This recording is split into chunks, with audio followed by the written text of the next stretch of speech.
Welcome back to Vital Signs. We are going to shift gears and talk about human performance, peak performance, and longevity, because our longevity and peak performance expert, Lisa Brooking, is joining us again in studio today. Welcome back, Lisa. Thanks, Jen. Great to be here. Okay, Lisa, so we've talked in the past about health as an asset class and how we only get one body. We have to take care of it because it's going to serve us for the rest of our lives.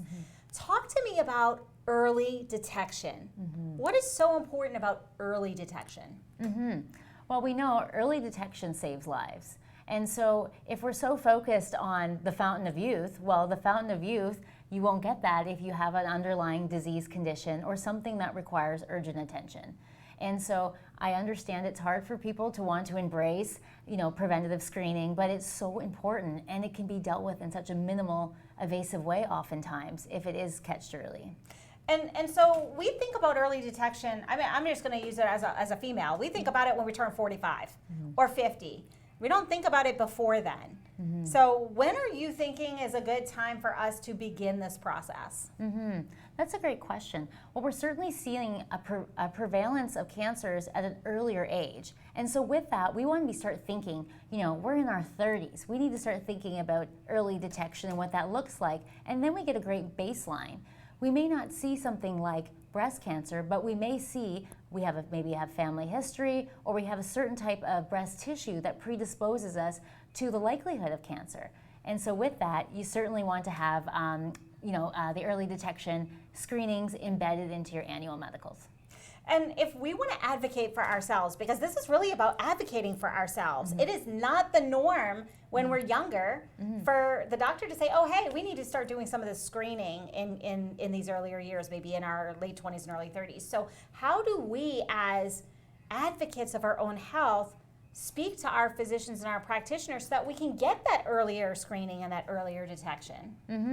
Well, I think it goes from being a passive participant to an active participant in your healthcare plan, and you're co-partnered with your physician. So you're saying, I want to do early detection screening earlier for breast cancer because I'm worried about it, or I have a family history, and I understand the national benchmark is this age, but I would like to look into it, and I'm willing to put out the money to go and do that privately. And so with that, I think the physician would open that conversation to say, wow, you want agency over your health? How can I help support that? So I see the physicians very much embracing that sort of mindset. And we are kind of shifting. The technology is rapidly advancing. We're getting better and better at detecting things at an earlier and earlier stage.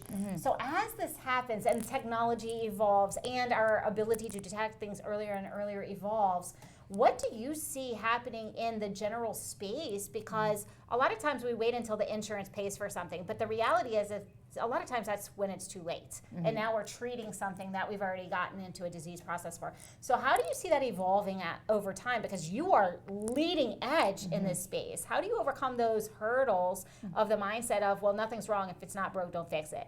Yes. Well, and that was a great mindset given where technology was. But now it's advancing so rapidly, and it's so able to really provide that level of precision. And so with that, we're able to detect things so early, and before we weren't able to. So thanks to the technology advancements in AI, they are now able to see even the smallest little change and identify that to get it addressed, versus before that didn't take place. So we want to be constantly screening. We take our vehicle in for annual maintenance. In so many aspects of life, we do these annual checks on, our furnaces and things like that, but our own health, we don't go in for that annual check. So we need that annual checkup, and then we also need to see, do we need to overlay any special preventative early detection screening to that annual check based on maybe things shifting a little. And so as we're early detecting, as we're shifting towards that prevention instead of cure, a lot of times, I come from healthcare, and we like to say, $1 of prevention saves $10 of cure, because healthcare is expensive. Let's just be real. We'll be frank. Healthcare is expensive. If you're sick, managing a chronic disease is expensive. So what we're really talking about is pulling that back and preventing it in the first place. So over the lifetime, saving gosh knows how many dollars. So how do you message that to someone who might be a little bit more reluctant? Well, it's such a place of empowerment, right? If you know that you're getting these annual screens and they're seeing nothing, and you're seeing, you know what, you got this great bill of health, continue to screen year over year, you have that confidence that you can say, I have health on my side, I'm going to go live life on my terms. And that's really what we're trying to provide, is give agency over your health. Not wait till something happens and then you call victim to the disease itself, right? And so we don't want the disease to run your life. We want you to run your life. And so in order to do that, you need to take proactive measures, and you need to address it head on. And that's what Health Code Medical does, is we address issues head on. Yes, we're screening for things, and it can be scary at times, but it's so good to know what we see and then see how we can shift that trajectory or cure it. Yeah, fix it before it ever becomes a problem, really. Exactly. It's like routine maintenance. Routine maintenance on your health. And so as we think about this, and we think about, you know what, it is a little bit scary to think about chronic disease and early detection, because I have to admit that there's a possibility that I might die. Like, let's just put it on the table. There's a possibility that I'm not going to live forever, and then I might have a disease process. And so I'm scared to take that next step, because if I don't know, maybe it won't happen. Can you kind of talk me through the psychology of that, and how do we shift that? Because that happens, and we see that in, some of us are caregivers, and some of the people that we caregive for, they just don't want to know. I don't want to go. I know something's wrong because I don't feel great, but I don't want to know what it is. How do we as caregivers shift that with the people that we love so we can get them in and get them taken care of? Well, what is your purpose?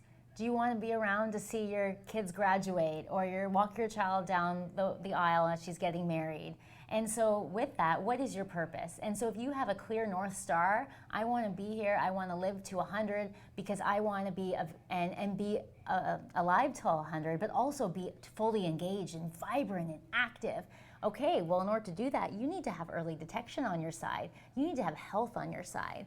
And so that's so important, is that we are doing those early detections.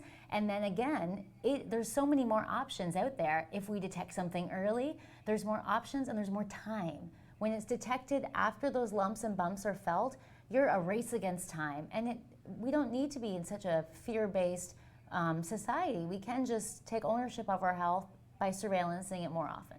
Yeah, and let's not discount the fact of the stress that comes along with it. If we wait until lumps and bumps, there's a huge stress factor, because now we've found something. And it's a serious situation, and we're racing against the clock, as you said. So we actually can reduce the stress associated with prevention and making the changes now, and it's smaller changes now. I think that's the biggest thing with early detection. It's smaller changes now that are going to swing that door wide open to your longevity.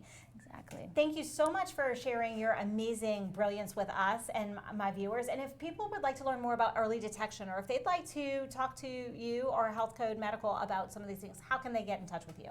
Yes, so our website, healthcode.ca, would be a fantastic place to start, and we'd be delighted to help you on your journey to optimal health and wellness. And on social, how can they find you? Oh, Health Code Medical. Health Code Medical on the IG. And so definitely reach out to Lisa. She is our expert in longevity and peak human performance. Thank you so much for joining us again today. And we do have to take a brief break, but we will be right back after these messages.